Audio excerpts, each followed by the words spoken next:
ಇನ್ನು ಆಡುಗೋಡಿಯಲ್ಲಿ ಟಿಪ್ಪರ್ ಡಿಕ್ಕಿಯಾಗಿ ಮಹಿಳೆ ಜೀವ ಕಳ್ಕೊಂಡಿದ್ದಾರೆ. ಇದು ರಸ್ತೆ ಗುಂಡಿ ಅವಾಂತರನ ಅಥವಾ ಚಾಲಕನ ನಿರ್ಲಕ್ಷ್ಯನ ಅನ್ನೋ ಪ್ರಶ್ನೆ. ನಿನ್ನೆ ಆಡುಗೋಡಿ ಸಂಚಾರಿ ಠಾಣಾ ವ್ಯಾಪ್ತಿಯಲ್ಲಿ ಅಪಘಾತ ನಡೆದಿದೆ. ದ್ವಿಚಕ್ರ ವಾಹನದಲ್ಲಿ ಹೋಗ್ತಾ ಇದ್ದಂತಹ ಮಹಿಳೆಗೆ ಏಕಾಏಕಿ ಟಿಪ್ಪರ್ ಡಿಕ್ಕಿಯಾಗಿದೆ. ಆಯತಪ್ಪಿ ಬಿದ್ದಂತಹ ಮಹಿಳೆಯ ಕಾಲಿನ ಮೇಲೆಯೇ ಟಿಪ್ಪರ್ ಹರಿದುಬಿಟ್ಟಿತ್ತು. ಮಹಿಳೆಯ ಎರಡೂ ಕಾಲು ಛಿದ್ರವಾಗಿತ್ತು.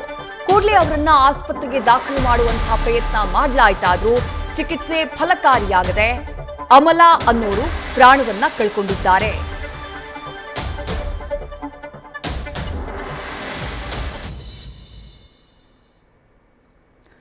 ಆಡುಗೋಡಿಯಲ್ಲಿ ನಡೆದಂಥ ಅಪಘಾತಕ್ಕೆ ಅಮಲಾ ಅನ್ನುವಂಥ ಮಹಿಳೆ ಸಾವನ್ನಪ್ಪಿರೋದು. ಅವರ ಮನೆಯಲ್ಲಿ ಶೋಕ ಮಡುಗಟ್ಟಿದೆ. ಆ ದೃಶ್ಯಗಳನ್ನ ಗಮನಿಸ್ತಾ ಇದ್ದೀರಿ.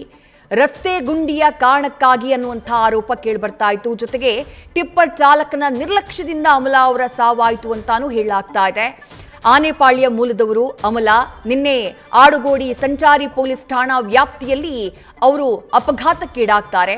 ಅವರು ದ್ವಿಚಕ್ರ ವಾಹನದಲ್ಲಿ ಹೋಗ್ತಾ ಇದ್ದಂತಹ ಸಂದರ್ಭದಲ್ಲಿ ಆ ಟಿಪ್ಪರ್ ಲಾರಿ ಏಕಾಏಕಿ ಅಮಲಾ ಅವರ ಸ್ಕೂಟಿಗೆ ಡಿಕ್ಕಿ ಹೊಡೆದಿತ್ತು.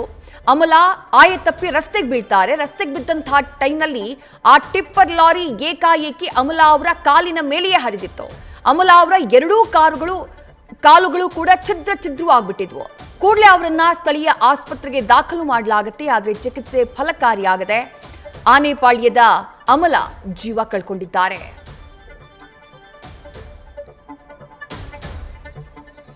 ಮತ್ತಷ್ಟು ಡೀಟೇಲ್ಸ್ ನಮ್ಮ ಪ್ರತಿನಿಧಿ ಚಂದನ ನೀಡ್ತಾ ಹೋಗ್ತಾರೆ. ಚಂದನ, ಭೀಕರ ಅಪಘಾತಕ್ಕೆ ಮತ್ತೊಂದು ಬಲಿಯಾಗಿರೋದು ಅಮಲಾ ಅವರು.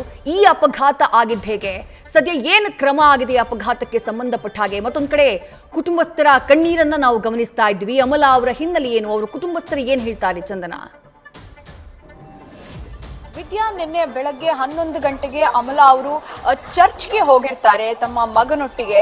ವಾಪಸ್ ಬರುವಂತ ಸಂದರ್ಭದಲ್ಲಿ ಈ ಒಂದು ಟಿಪ್ಪರ್ ಡಿಕ್ಕಿಯಾಗಿ ಅಮಲಾ ಅವರ ಕಾಲ ಮೇಲೆ ಆ ಟಿಪ್ಪರ್ ಲಾರಿಯ ಚಕ್ರ ಹರಿದುಕೊಂಡು ಕಾಲು ಛಿದ್ರ ಆಗಿ ಅವರನ್ನ ಆಸ್ಪತ್ರೆಗೆ ದಾಖಲು ಮಾಡಲಾಗತ್ತೆ.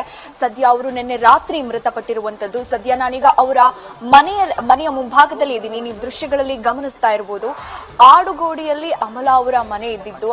ಅಮಲಾ ಅವರ ಮನೆಯಲ್ಲಿ ನೀರವ ಮೌನ ಆವರಿಸಿರುವಂತದ್ದು. ಅಂದ್ರೆ ಅಮಲಾ ಅವರು ನಿನ್ನೆ ಚರ್ಚ್ನಿಂದ ವಾಪಸ್ ಬರುವಂತ ಸಂದರ್ಭದಲ್ಲಿ ಈ ಒಂದು ಅಪಘಾತ ಆಗಿತ್ತು. ಅಂದ್ರೆ ಮಗ ಬೈಕ್ ಅನ್ನ ಓಡಿಸ್ತಾ ಇರ್ತಾರೆ. ಅಮಲಾ ಅವರು ಹಿಂಬದಿ ಸೀಟ್ ನಲ್ಲಿ ಕೂತಿರ್ತಾರೆ. ಆ ಒಂದು ಟಿಪ್ಪರ್ ಲಾರಿ ವೇಗವಾಗಿ ಬಂದು ಡಿಕ್ಕಿ ಹೊಡೆದಂತ ಸಂದರ್ಭದಲ್ಲಿ ಆ ಲಾರಿಯ ಚಕ್ರ ಅಮಲಾ ಅವರ ಕಾಲ್ ಮೇಲೆ ಹರ್ಕೊಂಡು ಹೋಗ್ಬಿಡುತ್ತೆ.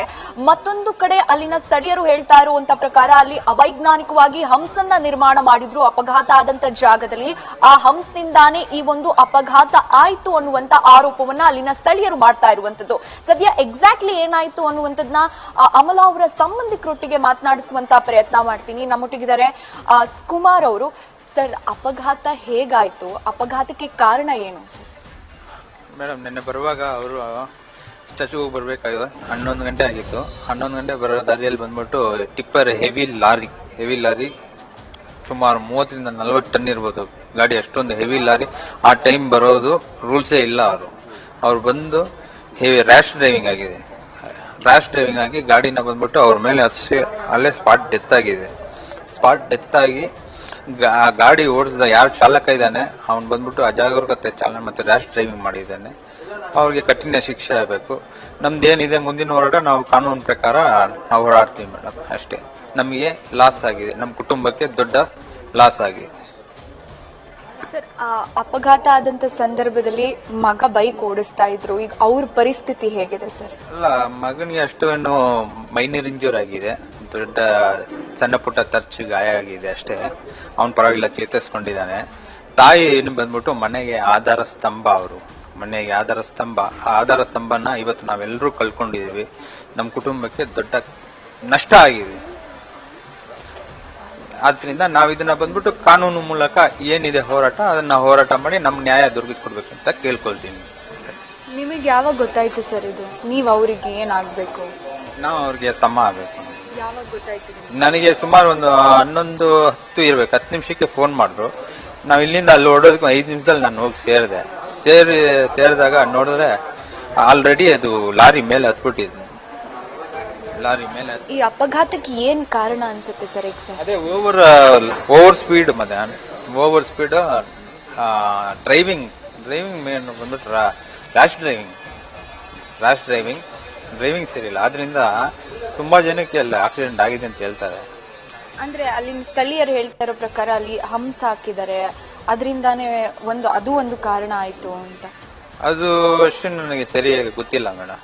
ನನಗೆ ಗೊತ್ತಿರೋದು ಬಂದ್ಬಿಟ್ಟು ಅಲ್ಲಿ ಇರೋ ಸ್ಥಳೀಯರು ಹೇಳ್ತಾ ಇದಾರೆ, ಅವನು ಅಲ್ಲಿಂದ ಬರ್ಬೇಕಾದ್ರೆ ರ್ಯಾಶ್ ಡ್ರೈವಿಂಗ್ ಬಂದ, ಹೆವಿ ಸ್ಪೀಡಲ್ಲಿ ಬಂದ ಅಂತ ಹೇಳ್ತಾರೆ. ಆದ್ರಿಂದ ಆಗಿರ್ಬೋದು ಅನ್ಸುತ್ತೆ ನನ್ನ ಕಾರಣ. ಅಂದ್ರೆ ಇದು ಅಮಲಾ ಅವರ ಸಂಬಂಧಿಕರು ಹೇಳ್ತಾ ಇರುವಂತಹ ಮಾತು. ಅಂದ್ರೆ ಟಿಪ್ಪರ್ ಲಾರಿ ಚಾಲಕ ವೇಗವಾಗಿ ಬಂದು ಈ ಒಂದು ಬೈಕ್ಗೆ ಡಿಕ್ಕಿ ಹೊಡೆದಿದ್ದರಿಂದ ಈ ಅಪಘಾತ ಸಂಭವಿಸಿದೆ. ಅಮಲಾ ಅವರೇ ಕುಟುಂಬಕ್ಕೆ ಆಧಾರ ಸ್ತಂಭ ಆಗಿದ್ರು. ಅವ್ರ ಮಗ ಇನ್ನೂ ಕೂಡ ಆಸ್ಪತ್ರೆಯಲ್ಲಿದ್ದಾರೆ. ಅವ್ರ ಕಂಡೀಷನ್ ಕೂಡ ಸಣ್ಣ ಪುಟ್ಟ ಗಾಯ ಆಗಿದ್ದು ಅವರು ಕೂಡ ಇನ್ನು ಆಸ್ಪತ್ರೆಯಲ್ಲಿ ಚಿಕಿತ್ಸೆ ಪಡಿತಾ ಇದ್ದಾರೆ. ಎಲ್ಲೋ ಒಂದ್ ಕಡೆ ಕಾನೂನು ಕ್ರಮವನ್ನ ನಾವು ಮಾಡ್ತೀವಿ, ಇದಕ್ಕೆ ನಮಗೆ ನ್ಯಾಯ ಸಿಗಬೇಕು ಅನ್ನುವಂತ ಮಾತುಗಳನ್ನ ಹೇಳ್ತಾ ಇರುವಂತದ್ದು ವಿದ್ಯಾ. ಥ್ಯಾಂಕ್ ಯು ಚಂದನಾ ತಮ್ಮೆಲ್ಲ ಡೀಟೇಲ್ಸ್ಗೆ. ನ್ಯೂಸ್ ಫಸ್ಟ್ ನಿರ್ಭೀತಿಯಿಂದ ನಿಮ್ಮ ಪರವಾಗಿ.